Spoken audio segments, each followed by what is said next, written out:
I'm Sarah, 32 years old, currently on parental leave from my job. It's been 4 months since I welcomed my daughter into the world, and I'm starting to contemplate returning to work. Meanwhile, it seems my husband, Sam, hasn't fully embraced his role as a father yet, despite our daughter's arrival.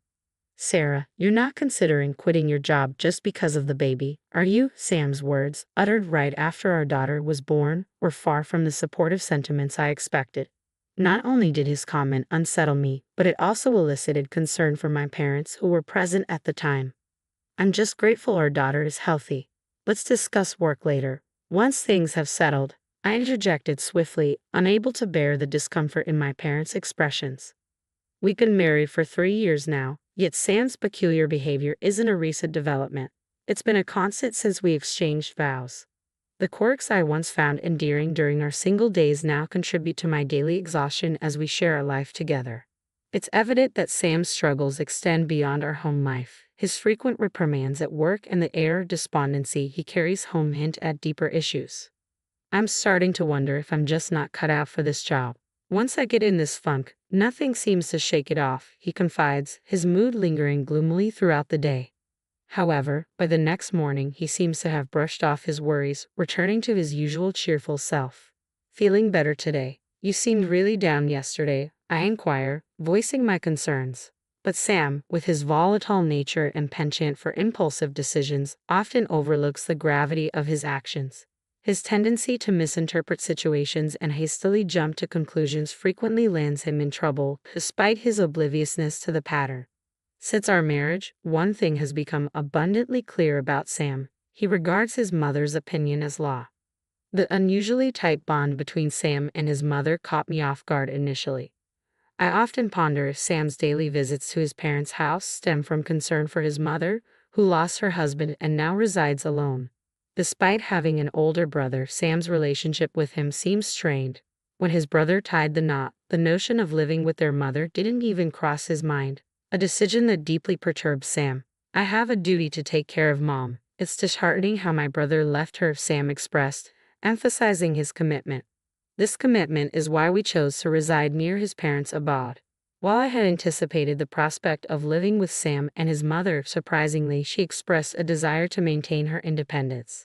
You two should live your lives fully. I prefer the solace of living alone, she insisted, declining our offer to reside together. Despite her initial refusal, Sam opted to live in an apartment just a stone's throw away from his parents' house out of concern for his mother. This proximity allows him to be readily available whenever she needs assistance, a setup that suits my free-spirited mother-in-law far better than cohabiting with a stranger like myself. Initially, I agreed that living near my in-laws was the most practical choice. However, as time passes, I find it increasingly challenging. I think I've caught a cold. I'm feeling too sluggish to move. Sarah, could you handle dinner tonight? Her frequent calls during my work hours with such requests have become a routine. Not only am I tasked with preparing meals, but I also find myself burdened with a mountain of laundry, all attributed to her purported fatigue and back pain. What baffles me most is that it's always me she turns to for help. I can't fathom why Sam visits his parents daily yet seems oblivious to his mother's needs. When I raised my grievances, Sam's response was unwavering. Isn't that your duty as a wife? Besides, I'm not adept at household chores. His words left me feeling as though our marriage was merely a pretext to enlist my aid in caring for his mother, a realization that deeply disappointed me. Reflecting on it now, my affection for my husband seems to have gradually waned since then. Despite my mother-in-law's daily calls soliciting my assistance, she surprisingly refrains from directly voicing any complaints about the household chores I undertake. However, the absence of even a simple expression of gratitude always leaves me feeling resentful. It appears my mother-in-law deems it only natural for me to attend to the chores at her house, reserving her complaints about my cooking solely for my husband's ears. Her lack of interest in me, beyond my husband, is evident. When I announced my pregnancy, her reaction was lukewarm at best. Yet when my husband shared the news with her, she couldn't contain her joy. It became apparent that her enthusiasm was solely directed towards him. In reality, my mother-in-law already has 2 grandchildren, yet she hasn't had the opportunity to meet them due to her strained relationship with her elder son. Having our child will be like granting Mom her first grandchild. She'll be overjoyed when the baby arrives," my husband exclaimed, his words catching me off guard, suggesting he was anticipating his mother's happiness more than the birth of our child. Despite my hopes, I clung to the belief that once our child entered the picture, my husband's preoccupation with his mother would diminish. However, even in the presence of our newborn daughter, my husband's conversations gravitated towards finances and work, devoid of any immediate display of affection for our child or acknowledgement of my efforts. Money management has always been a concern, given my husband's penchant for spending. I frequently fret over his shopping sprees, particularly the plethora of fitness equipment he impulsively purchases online, most of which never sees the light of day. "I had to clear out most of it when I began my maternity leave," I explained, hoping to convey the necessity of decluttering our space. "Hey, I was planning on using that. You can't just toss things out without consulting me first," my husband retorted, his tone edged with irritation. Trying to navigate the conversation delicately, I reminded him, "With the baby on the way, we need to be more prudent with our finances." Despite my composed demeanor, my husband retreated into silence, refusing to engage in conversation for several days. Given that my parents were set to care for me postpartum, I returned to their home the day after giving birth. Shortly thereafter, my husband rang me up. "Sarah, where are you? What about my meals? When will you be back?" he inquired, seemingly oblivious to our prior discussions regarding my stay at my parents' house post-delivery. Frustration bubbled within me at his words, voiced just a day after my discharge. "I've informed you numerous times that I'll be staying with my parents for a while. Manage your meals yourself. If you struggle, seek assistance from your mother or visit your parents' place," I retorted firmly, my irritation palpable. In response, my husband, sounding somewhat resentful, muttered, "Sure, Mom's around every day, but she doesn't lift a finger with the household chores. And she tires of the meals I prepare, insisting I whip up something different." I was left speechless, utterly astounded by the turn of events. Assuming my mother-in-law's deep affection for my husband would prompt her to care for him during my absence seemed only natural. Little did I anticipate what would unfold next. Since then, my days have been punctuated by my husband's daily distress calls, each one a plea for help. Finally reaching my breaking point, I decided to return home, accompanied by my father. What greeted us upon our arrival was a sight that left us both incredulous. Our once tidy home now resembled a pigsty, despite it being just a week since my hospital discharge. Despite knowing full well that history might repeat itself, my father set to work clearing away the mess while I busied myself preparing meals for the upcoming days. In the evening, I reached out to my husband, hoping for even a shred of gratitude, but instead, he merely inquired, "When will you be back?" Frustration boiled over, and I couldn't contain my anger any longer. "Are you not even the least bit ashamed that you can't manage things on your own?" I erupted, my voice laced with indignation. Watching me abruptly end the call in a fit of rage, my father, his expression fraught with concern, approached me. "Sarah, are you sure everything is going to be alright with raising your child and dealing with Sam? Based on what I witnessed today, it seems like Sam contributes very little around the house," he observed, voicing the concerns that had been weighing on his mind. It felt disheartening to realize that I had been pretending everything was fine, all to spare my parents' worry. But I could no longer keep up the facade, so I confided in them about my husband's habitual behavior. "You're welcome back anytime," my parents reassured me, their words a source of solace in my time of need. Since the birth of my daughter, I've been grappling with frustration and despondency over my husband's actions. Yet my parents' unwavering support served as a beacon of hope. Determined to persevere for the sake of my daughter, the knowledge that I had a haven to turn to filled me with newfound strength. Upon returning home after a month with my parents, the reality of juggling household duties and childcare hit me with renewed force.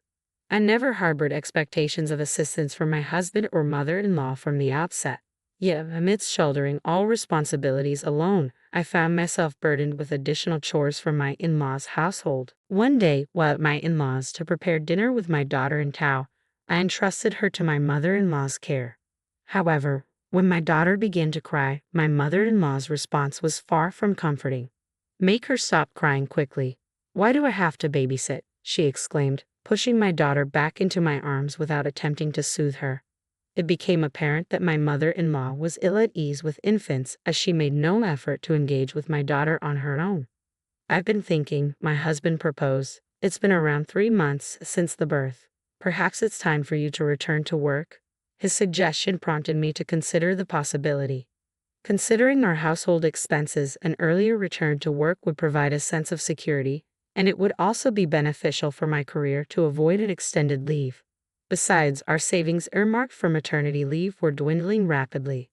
Most of my husband's earnings seemed to vanish into thin air, squandered on extravagant purchases like fitness equipment and other frivolous expenses. I had been meticulous in my planning, intending to allocate the birth allowance for my daughter's needs. Aware that the childcare leave benefit would take some time to be deposited post-application, I took the proactive step of opening a separate bank account before giving birth to manage her funds independently. One day, when I visited the bank to check the remaining birth allowance, I realized the bank book was missing. It's been untouched since I opened it. The only person who's aware of its existence is my husband, I mused, unable to shake off the suspicion brewing within me. Recalling an earlier conversation with my husband as I prepared for hospitalization at the start of my maternity leave, his inquiry lingered in my mind. I don't need to cover the childbirth expenses, do I? They're covered by the municipality, right? There's no additional payment required from me. It dawned on me that my husband, who possesses a penchant for squandering money, harbored concerns about my financial stability during my hospital stay, fearing I might face difficulties covering the medical expenses. It's all right. The insurance association will cover the expenses upon your discharge. If you require funds for the birth, utilize the account where I've deposited the birth preparation money, I assured my husband at the time. In a moment of casualness, I divulged the whereabouts of the money to my husband. Yet a nagging doubt crept in. Had he accessed the bank book without my consent? Although my intention was to explicitly communicate that the funds were earmarked for childbirth expenses, considering my husband's proclivity for extravagance, I couldn't dismiss the possibility of him misusing the funds. Upon his return from work that day, I wasted no time in confronting him. Hey, I can't locate the passbook where I deposited the childbirth preparation funds. Do you have any idea where it might be? I queried, my voice tinged with apprehension. To my astonishment, my husband's response came without hesitation. Oh, I gave all that money to Mom. After all, it's my earnings, right? I have the liberty to utilize it as I see fit, he retorted matter-of-factly. Stunned, I found myself unable to fathom that the passbook had been handed over to my husband's mother rather than him squandering the funds as I had initially feared. That money is meant for our daughter. It's not your earnings, I asserted, my voice tinged with frustration as my husband remained impassive, continuing to eat. In that moment, something inside me snapped. Confronting him with the divorce papers I had quietly prepared for just such an occasion, I struggled to contain my anger and tears as I uttered, "Please sign. I can't continue living like this."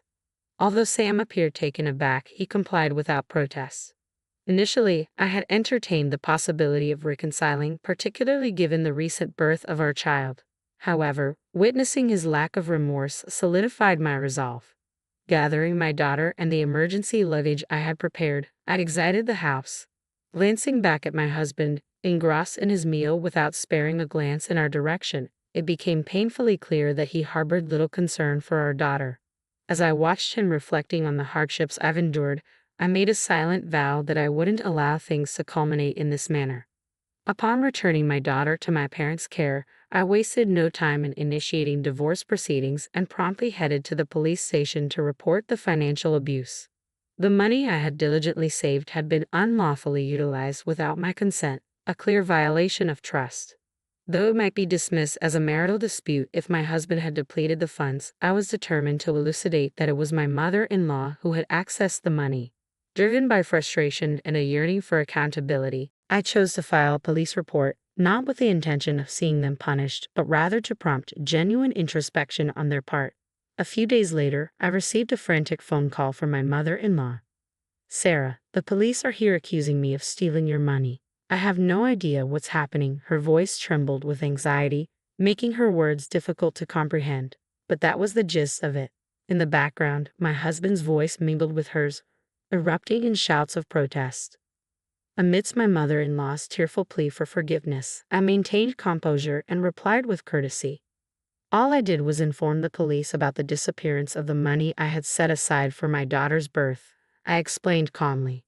Her response was a stunned silence, interrupted only by a trembling inquiry. What? What does that mean? Before I could elaborate, the line went dead. Days later, I was summoned to the police station for further discussion. The police informed me that due to the domestic nature of the issue, it posed challenges for formal treatment as a case. It emerged that my husband had indeed handed over the passbook to his mother, stating, "It's my earnings, feel free to use it as you wish." Aware that the account was in my name, my mother-in-law proceeded to withdraw the funds. The bank account where the passbook was transferred held not only the remainder of my maternity benefits but also gifts from my company totaling nearly $10,000. The bank's security camera clearly captured my mother-in-law processing the withdrawal. Upon investigation, the police informed me that my husband expressed remorse and pledged to reimburse the full amount. They suggested that given the nature of the situation, I might consider withdrawing my complaint as it was a domestic matter. My intent behind filing the complaint was for both of them to reflect on their actions, though I heeded the police's advice and withdrew the report. However, I was left puzzled when the police later visited them. Yet the situation took a drastic turn as both my husband and mother-in-law were apprehended. During my absence while visiting my parents, my mother-in-law attempted to obtain a loan from a credit card company using my ID card illegally. Despite her unsuccessful attempt to borrow money, it led to an accusation of attempted fraud, resulting in my mother-in-law's immediate arrest when the credit card company lodged a complaint against her. In light of their close relationship, my husband was also apprehended on suspicion of involvement in the incident. I couldn't help but wonder why my mother-in-law was driven to such desperate measures, resorting to borrowing money under my name or relying on assistance from my husband. Upon closer inspection, it became apparent that my husband's extravagant spending habits mirrored those of his mother, who exhibited a similar disregard for financial prudence, resorting to borrowing from various sources. When her pension proved insufficient to meet her mounting debts, she contemplated borrowing money under my name during my absence. However, the presence of a photo on that ID card rendered it impossible for my mother-in-law to utilize it, leading to the situation being classified as attempted fraud. It was a thoughtless act, to say the least. My husband, who had no involvement in the illegal use of my ID card, was swiftly released. However, he appeared unable to resume normalcy, consumed by worry for his arrested mother. While I empathized with his concern for his mother, my priority was for him to diligently work towards repaying the money he had taken from me. Despite my reservations about trusting my ex-husband, I took proactive steps by enlisting a lawyer to ensure the repayment amount was deducted directly from his salary. I heard murmurs that my ex-husband was teetering on the brink of bankruptcy due to the debts incurred for himself and his mother-in-law. Yet my sole concern was to prevent any disruption to the repayment owed to me. After some time, a familiar face paid me a visit, none other than the police officer who had assisted me throughout this ordeal. There was a sense of déjà vu in our encounter, and upon further conversation, it dawned on me that he was a former classmate from my student days. He appeared to have maintained concern for me since that incident and paid a visit to check on me today. "It's been a while. I barely recognized you. You've become quite the respectable police officer," I remarked, noting the transformation in him. With a hint of shyness, he replied, "Has anything significant happened since then?" Truthfully, I recognized him as Sarah right away. In the following days, he made several visits, always using the excuse of not being here for official business, which I found somewhat amusing. As our conversations continued, I discovered that he, too, was single, and with each encounter, I felt the reunion evolving into something more, a budding romance. Perhaps this time I should take the initiative and pay him a visit.